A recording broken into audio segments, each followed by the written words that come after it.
Now to an unbelievable rescue out of Queensland. Sunshine Coast local Matthew Neale was walking along Marcoola Beach when he saw a father and son struggling in a rip.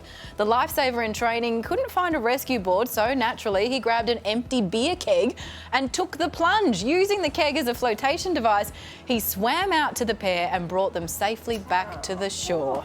The hero behind the keg is with us, is Matt Neale. Thanks, guys. Thank you very much. Oh, Matt, are you ready for everyone to call you a hero? No, I was just doing my job. Well, I don't understand. I don't think I've been on many beaches where there happens to be an empty keg just lying around. So how come the keg was there and how come you thought to pick it up and leg it into the ocean? Yeah, rightio.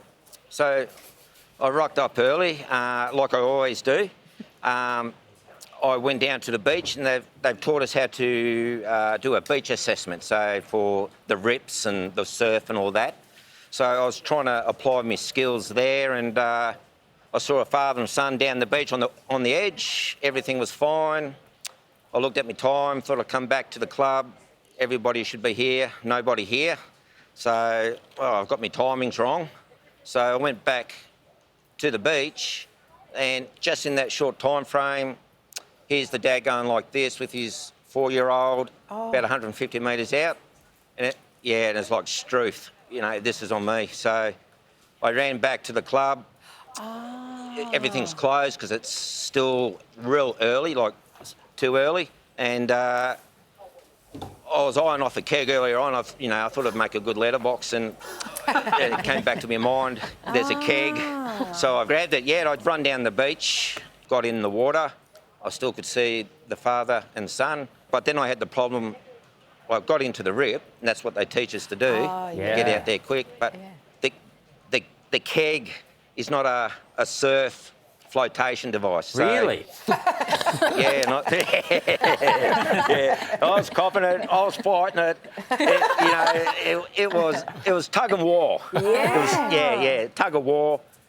And so Dad got out of the rip then, and he was coming this way, and I was going past him, about 50 metres apart, and I've yelled out, "Hold on, for crying out loud, I'm here, I've got a keg of beer for us." And I didn't want to tell him that it was empty. So he was coming in the surf now, and he was getting smashed with his son, and I could see it. So I got out, but I was behind the brakes now. I couldn't see where he was. I didn't know if he was under or where he was. So I just grabbed the keg, pulled it up to my chest and just rode it in like a boogie board.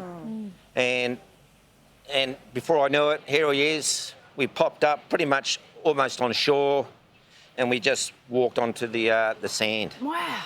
Dad just gave me a hug, I gave him a hug. We had a bit of a moment there, just realising how close that was. How did the dad seem, given everything that had just happened? Well, I was wearing my trainee rash in it. It stands out like Christmas balls on a low-flying seagull. It was like fluoro green.